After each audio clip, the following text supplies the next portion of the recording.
중세 이전에 여러분들이 그 법원이나 검찰의 상징이 그 어느 여자가 이렇게 한 손에는 칼, 한 손에는 천칭이라고 하는 저울추, 그리고 눈을 가리고 서 있는 그러한 모습이 본 적이 있을 겁니다. 그 여신의 이름이 유스티치아라고 하는데요.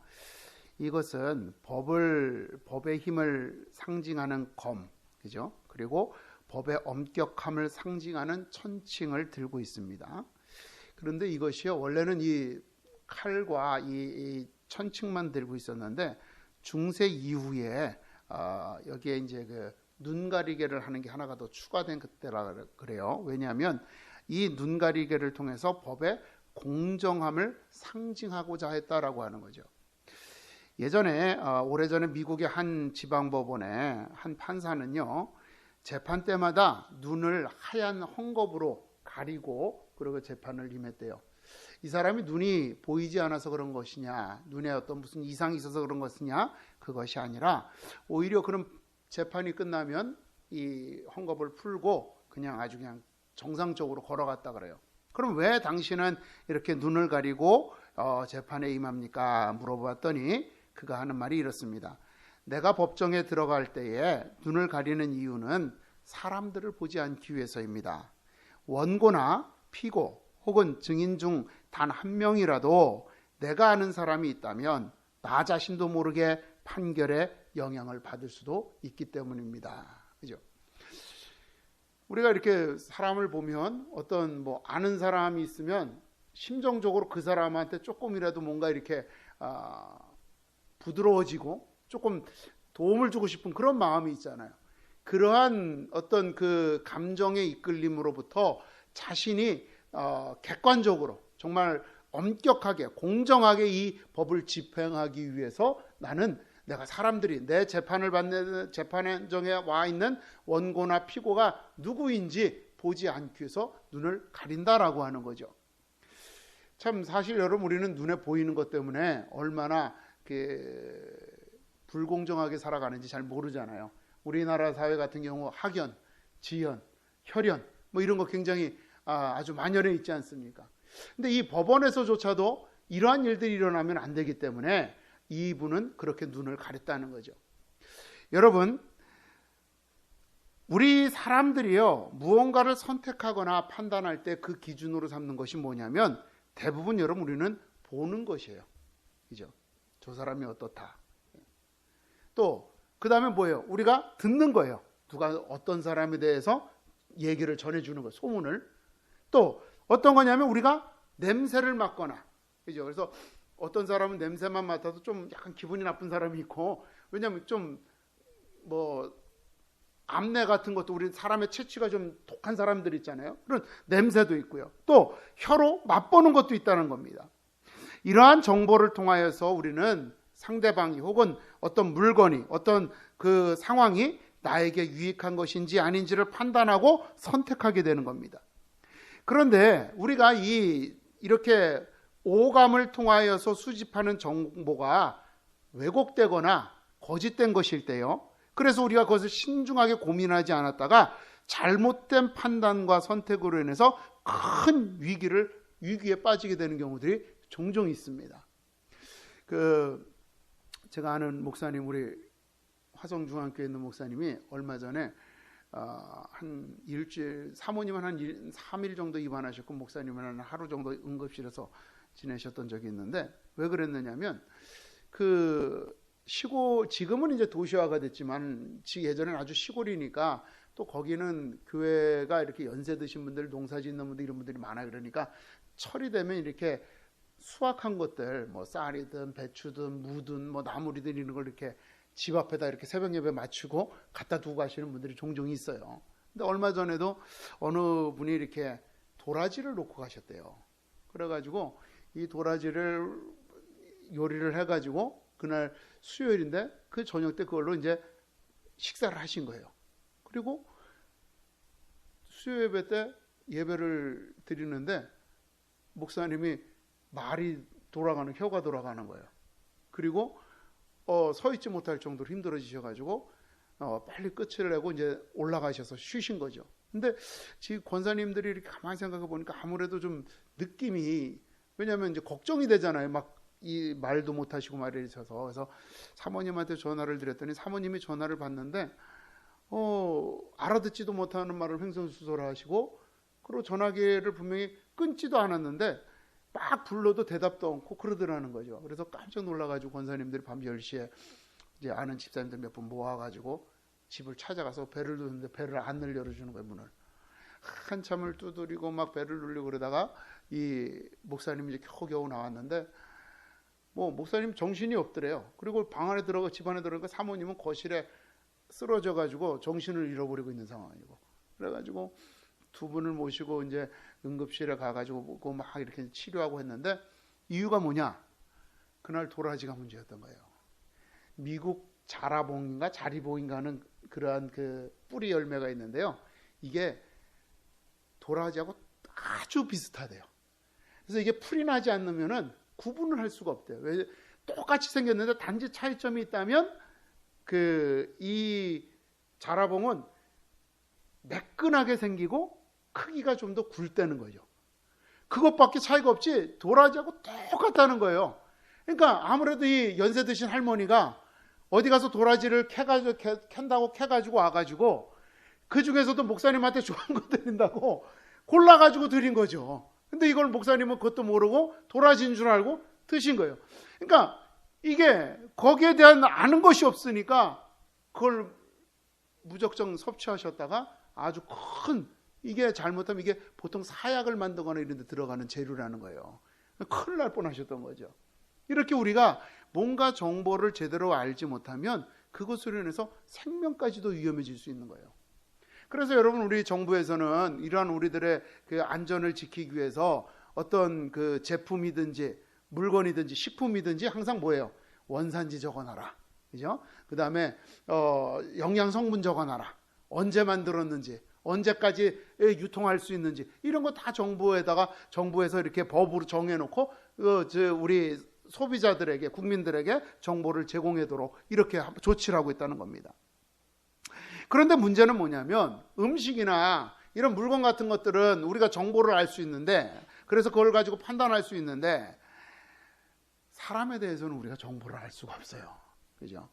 그냥 우리가는 사람에 대해서 보는 인상, 첫인상, 혹은 아니면은 어떤 그 사람의 말투, 아니면 누군가가 전해주는 그 사람에 대한 평가, 이 정도밖에 없는 거죠. 그래서 우리가 사람 때문에 잘못된 판단, 섣불리 사람을 판단했다가, 혹은 사람을 믿었다가, 혹은 사람을 불신했다가 우리가 낭패를 보는 경우들이 종종 있지요. 그래서 우리 옛날 선조들이 뭐라 그랬냐면, 10길 물속은 알아도 한 길 사람이라고 모른다 그랬잖아요. 그만큼 사람에 대해서는 우리가 정확하게 알 수 없다는 겁니다. 그래서 우리는 사람들에 대해서도 이렇게 감각적으로 얻어지는 정보에 의존하지 말고, 그 사람들을 조금 더 사귀어보고 그 사람들이 어떤 사람인지 살펴보고 그에 대해서 신뢰하고 그를 평가하라고 우리 선조들이 이렇게 조언을 해 준 것이다라고 하는 겁니다. 사실 여러분, 제일 위험한 사람이 어때요? 가장 믿을 만한 사람이에요. 사기꾼들이 정말 제일 믿음직하게 하잖아요. 정말 다 들어줄 것처럼 얘기를 하잖아요.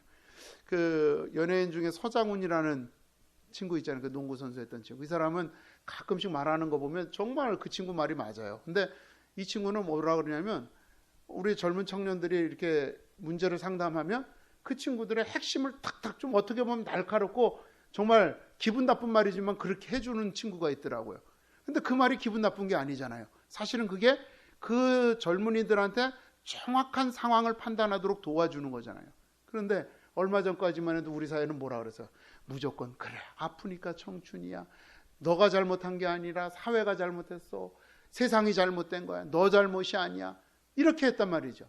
여러분, 그런 사람들 대부분 다 뭐예요? 그거 가지고 자기 인기 얻어가지고 자기 밥벌이 하는 사람들이잖아요. 대부분 그런 경우란 말입니다.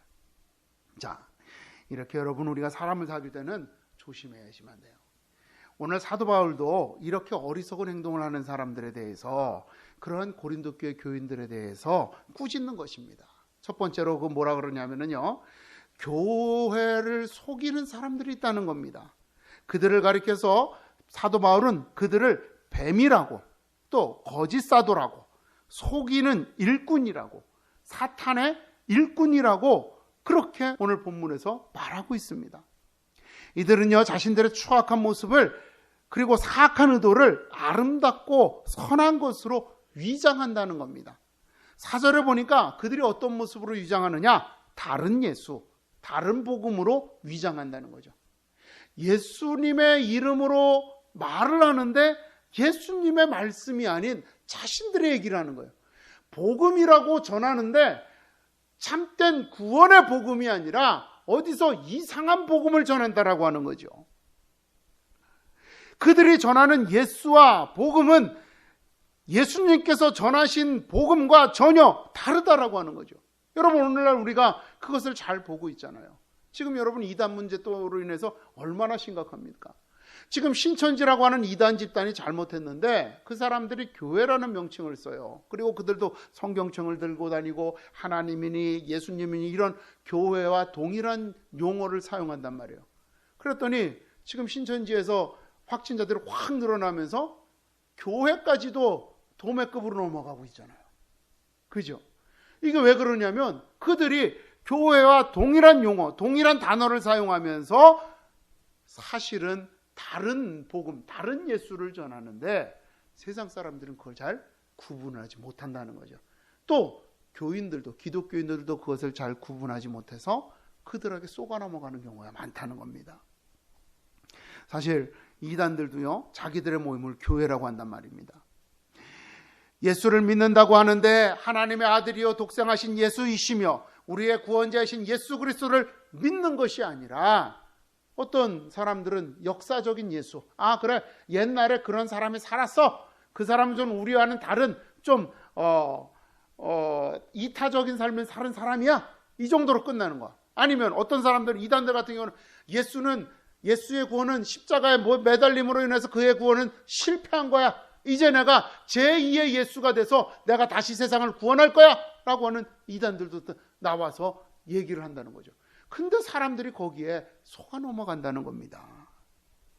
그들은 우리의 구원을 말하며 우리를 위하는 것처럼 말하지만 결국 우리를 이용하고 우리를 하나님에게로부터 멀어지게 하려고 한다는 거죠.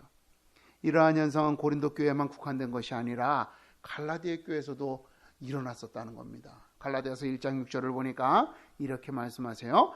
그리스도의 은혜로 너희를 부르신 이를 이같이 속히 떠나 다른 복음을 따르는 것을 내가 이상하게 여기노라. 갈라디아 교회도 넘어갔다는 거, 이단들에게. 그러니까 여러분, 이게 무슨 말이에요?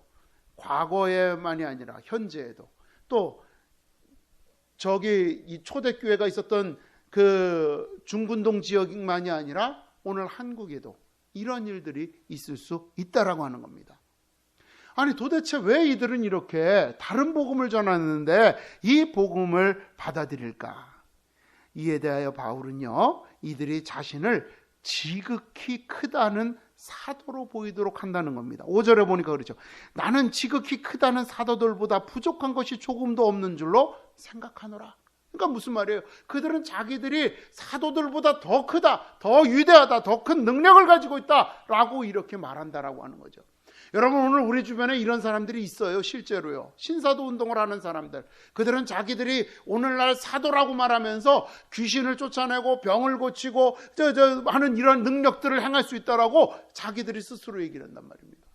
그런데 여러분, 사도들의 역할은 뭐예요?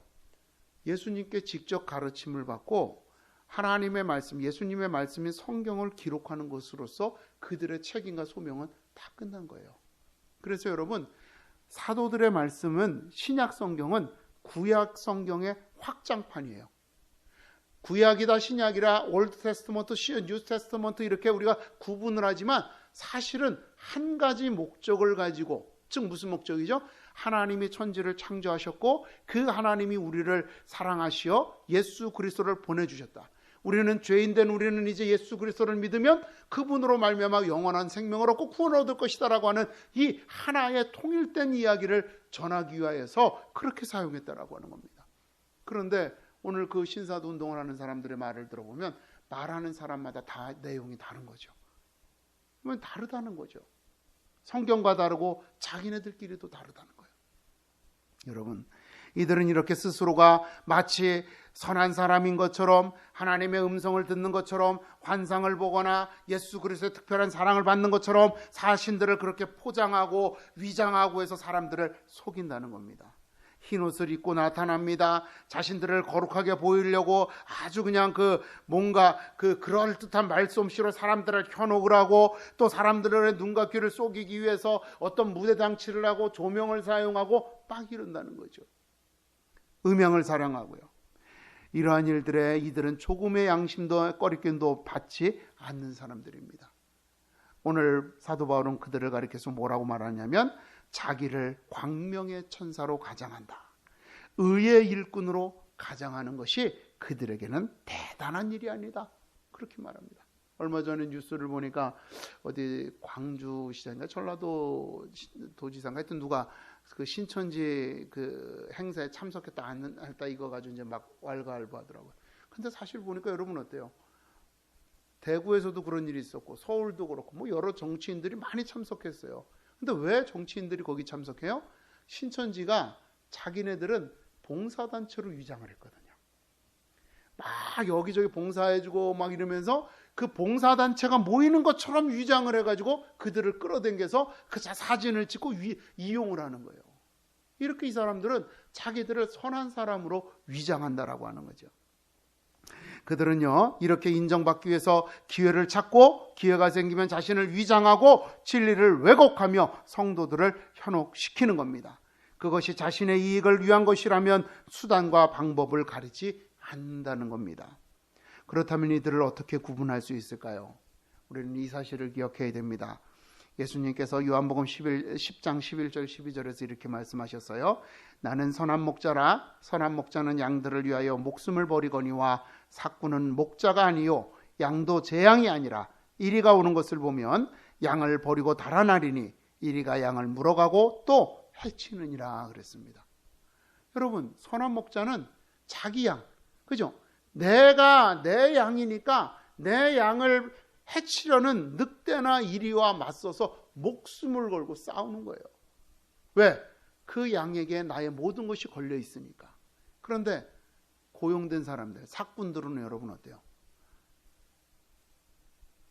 위험한 순간에 뒤로 빠져요. 도망가요. 양을 내팽개치고 자기만 살겠다고 도망가는 겁니다. 늑대나 이리떼가 달려오면 자기만 살겠다고 도망가는 거죠. 왜? 내게 아니니까.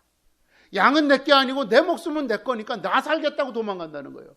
여러분, 예수 그리스도께서는 우리를 위하여 이 땅에 오셨습니다. 그리고 우리를 위하여 당신의 생명까지 주시기까지 우리에게 모든 것을 주신 분이에요. 우리가 이단과 아닌 것, 참된 선지자와 거짓 선지자를 구별할 수 있는 방법은 그의 가르침이나 그의 행실이 하나님의 백성, 하나님 예수 그리스도를 본받아서 주님의 사랑을 전하는 것이냐, 아니면은 그것을 통하여 무언가 자신의 이득을 채우려고 하는 것이냐, 이것을 살펴보아야지만 한다는 겁니다. 예수님께서는 우리를 위하여 이 땅에 오셨습니다. 하나님께서는 우리를 사랑하셔서 예수 그리스도를 보내셨습니다. 성령 하나님께서는 우리를 위하여 이 땅에 보혜사로 오시사 우리와 항상 함께 하시며 우리를 돌보아 주시는 것입니다. 이처럼 하나님은 우리를 사랑하사 우리에게 한없이 베풀어 주시는 분이에요.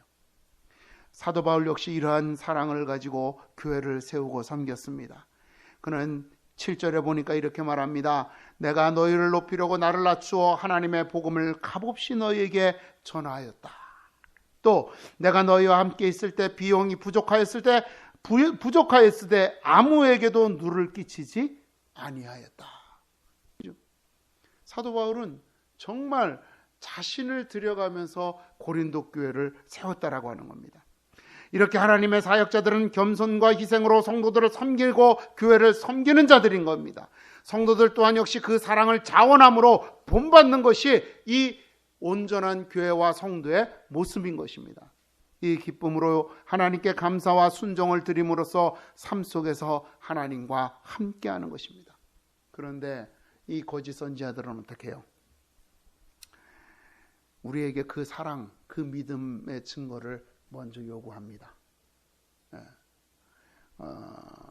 여러분들이 이제 뭐 여기 다 천녀총각이 없으니까 그렇지만